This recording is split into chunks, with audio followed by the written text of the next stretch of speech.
어떤 글에 이런 이야기가 실렸어요. 딸아이가 3살짜리 딸내미가 있는데 엄마 아빠가 부부싸움을 하는 거예요. 엄마 아빠가 부부싸움을 하는 걸 3살짜리 딸내미가 이렇게 지켜보다가 한 팔로는 엄마 목을 딱 잡고 한쪽 팔로는 아빠 목을 탁 잡아가지고 이놈이 아빠 엄마를 지 가까이로 이렇게 가까이 오게 하더니 얘가 뭐라고 얘기했는지 아세요? 이렇게 얘기했다고 합니다.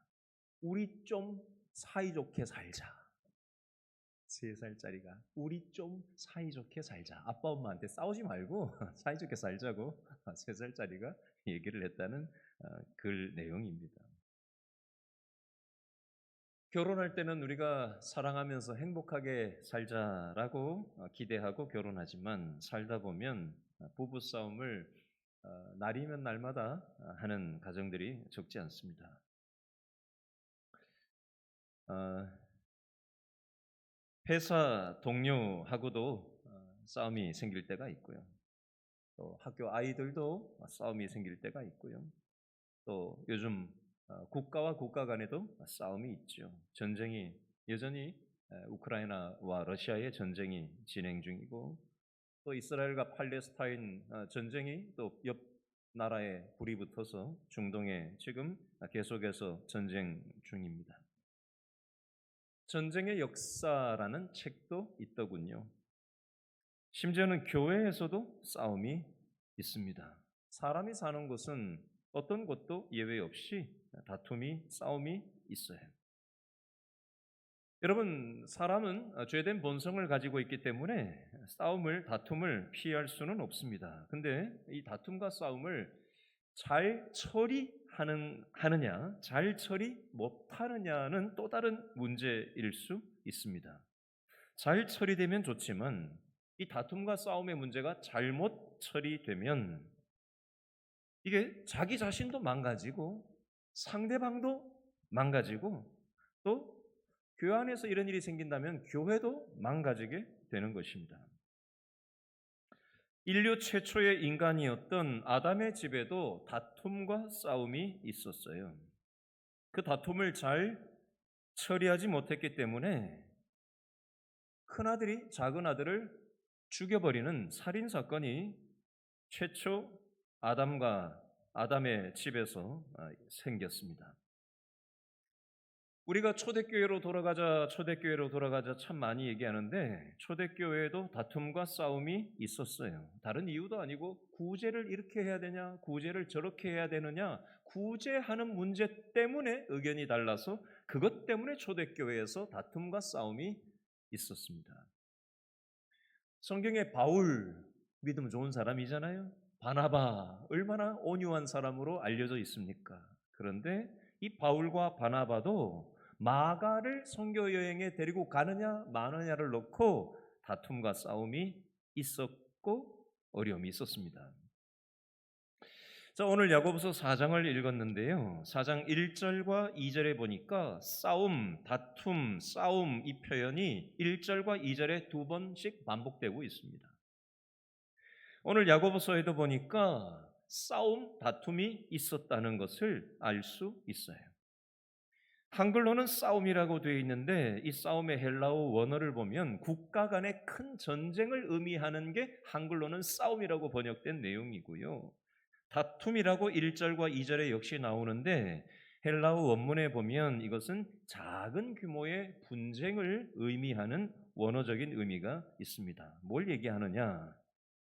개인 간에도 분쟁 다툼이 있고 집단 간에도 분쟁이나 불화가 그 당시 야고보 사도가 있었던 이 시대에도 있었다는 얘기입니다.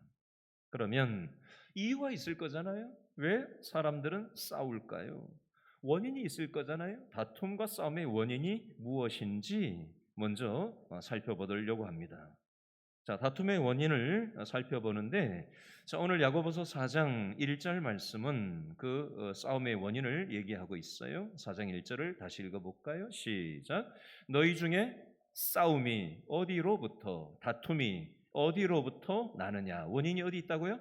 너희 지체 중에서 싸우는 정욕으로부터 나는 것이 아니냐.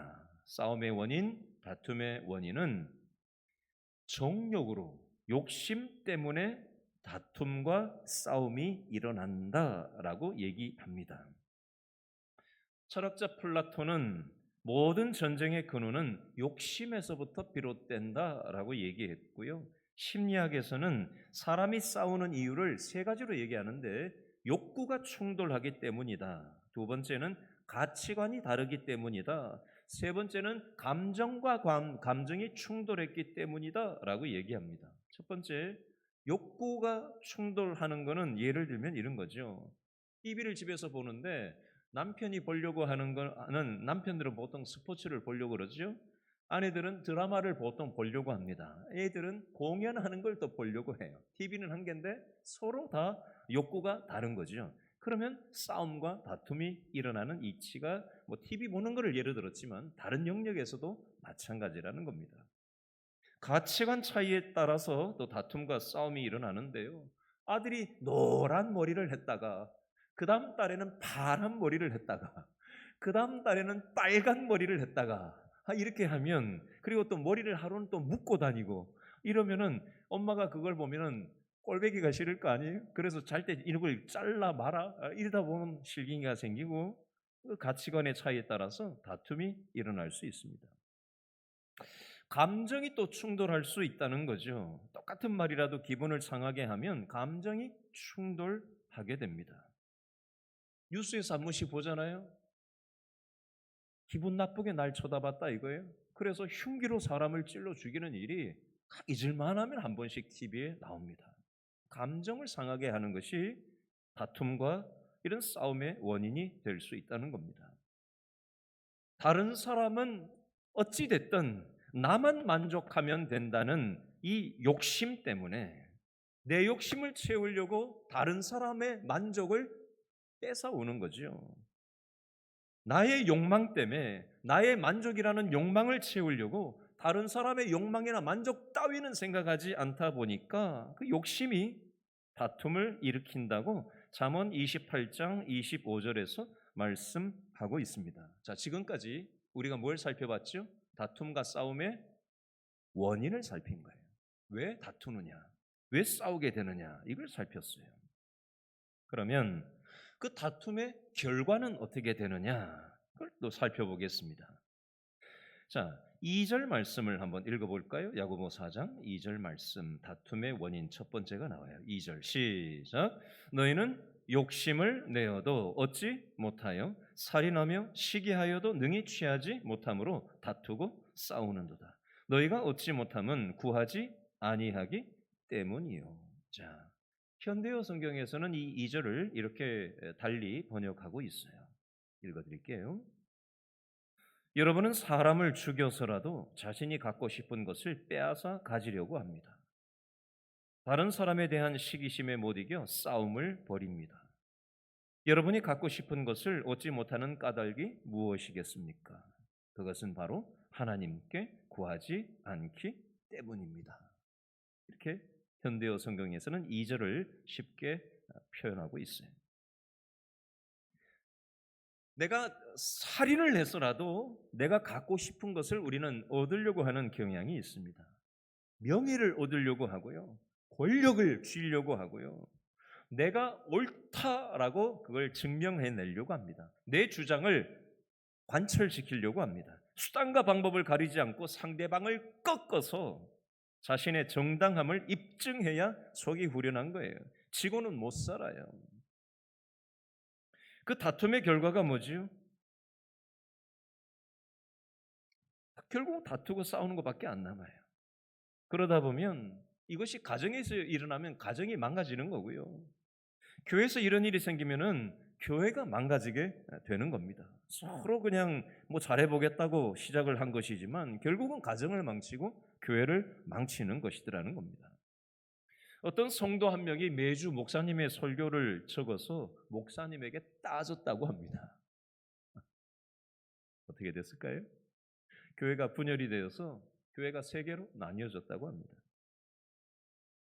다툼의 결과는 자신도 추해지고 상대방도 피해를 끼치게 되고 공동체도 무너뜨리게 됩니다. 두 번째, 다툼의 결과는 어떻게 되느냐? 2절 끄트머리에 보니까 뭐라고 돼 있어요? 기도하지 않기 때문이다라고 돼 있어요. 다투고 싸우다 보면 기도가 되겠냐고요. 다툼이 시작되면 기도를 잃어버리게 돼 있어요. 내가 머리를 써서 상대방을 어떻게든지 넘어뜨리려고 합니다. 나는 옳고 너는 틀렸어 라는 걸 입증하려고 달려듭니다. 그러다 보니 하나님도 없고 성경도 없고 기도 생활도 잃어버리고 내 힘과 자기 주장만 난무하게 되는 것입니다. 그러므로 우리는 어떻게 해야 되느냐? 다툴 문제가 가정에서 일어날 때 그거 가지고 네가 옳으냐 내가 옳으냐 할 일이 아니라 기도의 자리로 들어가야 하는 것입니다. 교회에 다툼의 소지가 있을 때 네가 옳으냐 내가 옳으냐 할 것이 아니라 그 문제를 가지고 기도의 자리로 들어가야 될 줄 압니다. 오늘 혹시 이 자리에 나오시면서 혹시 누군가와 다투고 혹시 누군가와 싸우는, 직장에서든 가정에서든 부부간이든 부모 자식간이든 형제간이든 이웃간이든 직장 동료간이든 직장 사장님과의 관계든 또 후배와의 관계든 또 성도와의 관계든 누구와의 관계든 혹시 다툼과 어떤 싸움의 어떤 부분이 있다면 난 정당해, 난 잘못 없어, 네가 잘못했어 라고 하는 태도를 밀어붙이지 마시고 오늘 기도하려고 나온 거잖아요. 그렇죠? 하나님 앞에 이 문제를 가지고 나가서 기도할 때 하나님으로부터 해결 받으실 수 있기를 바랍니다. 세 번째, 기도하지만 잘못된 기도도 있어요. 어느 교회에서 싸움이 생겼어요. 근데 한쪽 패는 여기서 기도하고 한쪽 패는 저쪽에서 기도합니다. 그 기도는 하나님이 기뻐하시는 기도일 수도 있지만 이렇게 기도하는 경향이 있습니다. 우리가 이기게 해주십시오. 우리는 옳고 저쪽은 우리는 100% 옳고 저쪽은 틀린 무리들이니 우리가 이기게 해주십시오. 하나님의 뜻을 여쭙지 않고 내가 원하는 승리를 쟁취하기 위해서 하나님 도와달라고 하나님께 내 뜻을 관철시키려고 하는 기도를 하나님은 기도하지만 목적이 잘못된 기도라고 얘기하시는지도 모르겠습니다. 4장 2절에 보니까 끝에 너희가 얻지 못함은 구하지 아니하기 때문이요. 3절에 구하여도 받지 못함은 기도하는데 기도 응답이 안 되는 이유는 정욕으로 쓰려고 잘못 구하기 때문이라. 기도는 기도인데 내 뜻을 하나님께 관철시키려고 하는 기도를 잘못된 기도라고 하나님은 말씀하시고 목적이 잘못됐기 때문에 그 기도를 하나님은 응답하시지 않는다라는 것입니다. 점검해 보시기 바랍니다. 내 기도가 과연 하나님께 여쭙고 하나님이 원하시는 기도를 하고 있나? 아니면 내가 원하는 것을 하나님 이거 들어달라고 땡깡을 부리고 있는 건 아닌가? 목적이 잘못된 기도는 아닌가? 한번 돌아볼 수 있기를 바랍니다. 자, 네 번째, 하나님과 원수가 되어버려요. 여러분 4절에 보니까 가늠한 여인들아 세상과 벗된 것이 하나님과 원수된다는 것을 알지 못하느냐라는 말씀이 있어요. 여기에서 가늠한 여인은 진짜 액면 그대로 가늠한 여인을 지칭하기도 하지만 이것은 다른 말로 하면 다투는 사람들아 이런 뜻이에요. 싸우는 사람들아, 다투는 사람들아, 이걸 4절에 가늠한 여인들아 라고 표현을 하고 있을 뿐이에요. 다투면 싸우면서 살면 세상과 벗된 것이고 하나님과 원수 되는 것이다.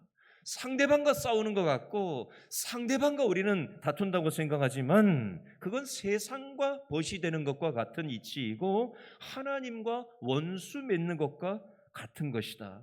싸우면서 사는 거, 다투면서 사는 거, 그거 하나님이 기뻐하시지 않는다는 말씀이 되겠습니다. 우리가 이거 볼 수 있어야 돼요. 자, 그러면 다툼과 이 싸움을 어떻게 우리는 해결을 해야 되나?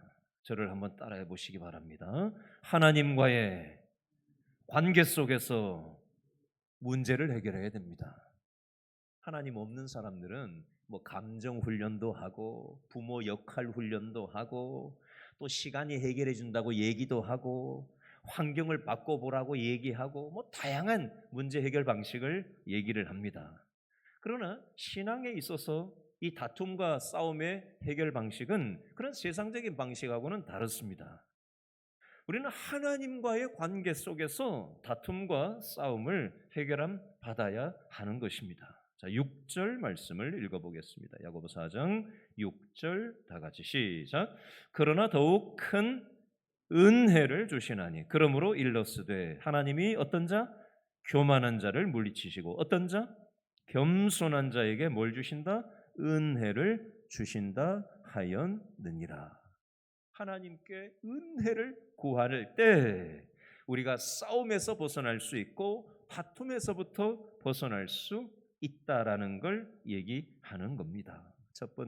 이것을 통해서 우리가 교훈을 얻었으면 좋겠고, 자 7절부터 오늘 성경 7절부터 10절에 보니까 8가지가 명령이 나와요. 몇 가지요?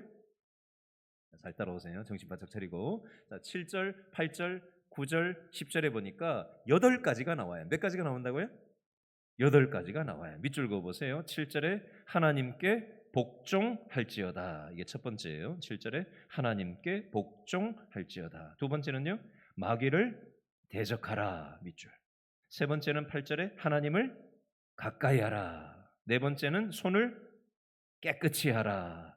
다섯 번째는 마음을 성결하게 하라. 여섯 번째는 9절에 애통하며 울지어다. 일곱 번째는 즐거움을 근심으로 바꿀지어다. 10절에 보니까 마지막 8번째로 주 앞에서 낮추라. 복잡하죠. 이 복잡한 8가지를 간단하게 3가지로 축약해서 설명을 좀 하겠습니다. 첫 번째 따라합니다. 겸손해야 됩니다. 우리가 왜 싸우죠? 네가 잘났냐 내가 잘났냐 이렇게 하는 거예요. 네가 말 많이 하냐 내가 많이 하냐, 네가 많이 가졌냐 내가 많이 가졌냐, 네가 오래 살았냐 내가 오래 살았냐, 뭐 이렇게 논리를 펴는 거죠. 이런 태도를 성경은 교만한 태도라고 얘기합니다. 자, 근데 지금 제가 뭐라고 따라하라 그랬죠? 겸손해야 된다 그랬잖아요. 네가 잘났냐 내가 잘났냐 그런 거 따지지 말라는 거예요. 네가 많이 아냐 내가 많이 아냐, 네가 옳냐 내가 옳으냐 이런 거 하면 교만한 마음이라는 거예요. 네가 나이가 많으냐 내가 나이가 많으냐 그것도 하나님이 기뻐하시지 않는 교만한 마음이라는 겁니다. 겸손해야 된다고 하는데 그러면 겸손하면 어떻게 하느냐? 야고보 4장 6절 말씀해 보니까 하나님이 교만한 자를 어떻게 하시고 물리치시고 겸손한 자에게 뭘 주신다? 은혜를 주신다고 했어요. 하나님 없는 사람들처럼 교만한 태도를 갖지 말고 겸손한 태도를 가질 때 하나님께서는 이 겸손한 사람에게 은혜를 부어 주신다라는 것입니다. 10절 말씀을 볼까요? 10절 다 같이 시작. 주 앞에서 어떻게 해요? 낮추라. 그리하면 주께서 너희를 어떻게 하시리라? 높이시리라. 상대방이 나를 찍어 눌러요. 기분 좋을 사람 누가 있어요? 상대방은 나를 존중하지 않아요. 누가 기분 좋아요? 감정이 없는 사람이 어디 있어요? 근데 하나님께서는 10절에 뭐라고 얘기하세요? 주 앞에서 낮추라고 얘기하십니다. 누구 앞에서? 그 사람 앞에서가 아니에요. 하나님이 계신다는 걸 믿는다면 하나님 안에서 겸손한 낮추는 태도를 가져라. 상대방이 나를 존중하지 않더라도 내가 낮추고 겸손하게 태도를 취하는 이유는 상대방이 옳아서도 아니고 상대방이 많이 배웠기 때문도 아니고 상대방이 나이가 많아서도 아니고 그건 믿지 않는 사람 세상의 기준 가지고 얘기하는 거예요. 우리는 그런 세상적인 기준 때문에 낮추는 게 아니라 하나님이 살아계심을 믿는다면 상대방이 나를 존중하지 않을지라도 하나님 때문에 낮추고 겸손한 태도를 취할 것을 말씀하고 10절에 보니까 그리하면 주께서 너희를 어떻게 해주신다? 높여 주시겠다. 6절에는 그런 자에게 은혜를 주신다 라고 말씀하시는 겁니다. 두 번째, 저를 한번 따라 하시죠. 하나님께 복종하고 마귀를 대적해야 합니다. 자, 7절에 보니까 요 말씀이 나오죠. 7절 읽어봅니다. 시작. 그런즉 너희는 누구에게 복종? 하나님께 복종할지어다. 마귀를 어떻게 해라? 대적하라. 그리하면 너희를 피하리라. 지금 여러분 어떻게 따라하셨죠? 따라합니다. 하나님께 복종하고 마귀를 대적해야 한다. 우리는 누구에게 복종하는 거예요? 사람에게 복종하는 게 아니에요. 누구에게? 복종 대상이 누구예요? 하나님께 복종하는 거예요. 그리고 누구하고 싸워야 돼요? 사람하고 싸우는 게 아니라 사단 마귀와 싸워야 된다는 얘기를 오늘 성경에서는 하는 겁니다. 우리는 사람들하고 싸우고 다툴 때 서로 그냥 내 말에 복종해 이렇게 합니다. 내 힘 앞에서 굴복해 이렇게 합니다. 태도를 취해. 내 논리 앞에서 복종하라고 얘기합니다. 지배 욕구가 있는 거예요. 내 주장이 옳다고 우기려고 합니다. 그런데 하나님의 말씀에 우리가 귀 기울일 필요가 있습니다. 기준이 따라합니다. 기준이 하나님이라야 됩니다. 아버지도 가정에서 아버지도 하나님의 기준이 돼야 되고 엄마도 하나님의 기준이 돼야 되고 자식들도 하나님의 기준이 돼야 돼요. 사람은 불완전해요. 아버지도 완벽하지 않고 엄마도 완벽하지 않고 자식도 완벽하지 않아요. 그러므로 아버지도 하나님의 기준을 잡고 엄마도 하나님의 기준이 돼야 되고 아이들도 하나님의 기준이 될 때 건강한 관계가 형성될 수 있습니다. 교회에서는 어떨까요? 장로님도 하나님의 기준이 돼야 되고 목사님도 하나님의 기준이 돼야 되고 권사님도 하나님의 기준이 돼야지 담임 목사라고 해가지고 담임 목사가 기준 다 따라와 그건 하나님의 교회가 아니에요. 제 멋대로 가는 교회입니다. 그래서 얼마나 많은 교회가 분란이 생깁니까? 어떤 교회는 또 장로님들이 기준 이렇게 돼버리면 그 교회도 또 하나님의 뜻대로 바로 갈 수 없어요. 가정이든 교회든 하나님의 기준이라야 되고 오늘 7절에 보니까 하나님께 복종해야 된다는 건 하나님의 이 기준이 되어야 된다는 말씀을 하는 것입니다. 여러분 아담과 하와가 사탄이 하나님의 말씀에 복종하지 못하게 했어요. 최초의 인간인 사람인 아담과 하와에게 내 말을 따라오면 하나님 말씀에 복종하지 말고 너도 이렇게 하면 네가 높아질 수 있고 승리할 수 있고 다른 사람을 지배할 수 있고 하나님처럼 될 수 있다라고 아담과 하와를 유혹했어요. 오늘날 사단의 이 계략은 오늘날에도 계속되고 있습니다. 틈만 나면 교회를 파괴시키려고 하고 있고 틈만 나면 가정을 망가뜨리려고 하고 있습니다. 저를 한번 따라하시죠. 교인들은 사랑의 대상이지 적이 아닙니다. 우리 옆 사람 보면서 얘기해 줄까요? 눈을 똑바로 쳐다보시고 옆에 있는 분을 보고 얘기해 주세요. 골라 잡으세요. 자, 골라 잡았어요? 저를 보지 마요. 옆 사람 보세요. 자, 옆 사람 보시라니까 제발. 저를 계속해서 쳐다보면 어쩌자는 거예요. 옆에 보면 보세요. 저를 따라합니다. 우리는 적이 아니라 사랑의 대상입니다. 저를 불쌍히 여겨주세요.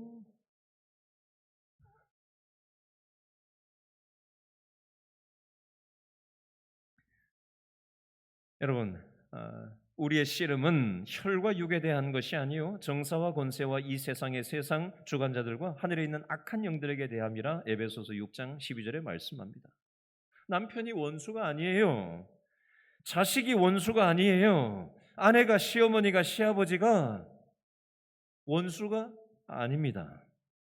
가인과 아벨의 싸움을 가장 좋아하는 게 누굴까요? 사단 마귀가 제일 좋아해요. 형제간에 싸우는 걸 사단 마귀가 좋아한다니까요. 부부간에 싸우는 걸 사단 마귀가 제일 좋아한다니까요. 성도들끼리 싸우고 목사와 장로님들이 싸우고 있으면 사단 마귀가 제일 좋아한다니까요.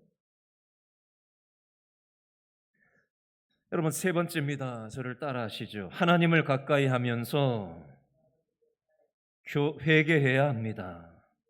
여러분, 싸우면 다투면 하나님으로부터 멀어져요. 교회도 나가기 싫어요. 기도도 안 돼요. 교인이 교인으로 안 보이고 왼수로 보이게 됩니다. 하나님 사랑하는 마음도 흐려지게 돼 있어요. 그러다 보면 하나님을 가까이 하는 것이 아니라 이 편 내 편이 됩니다.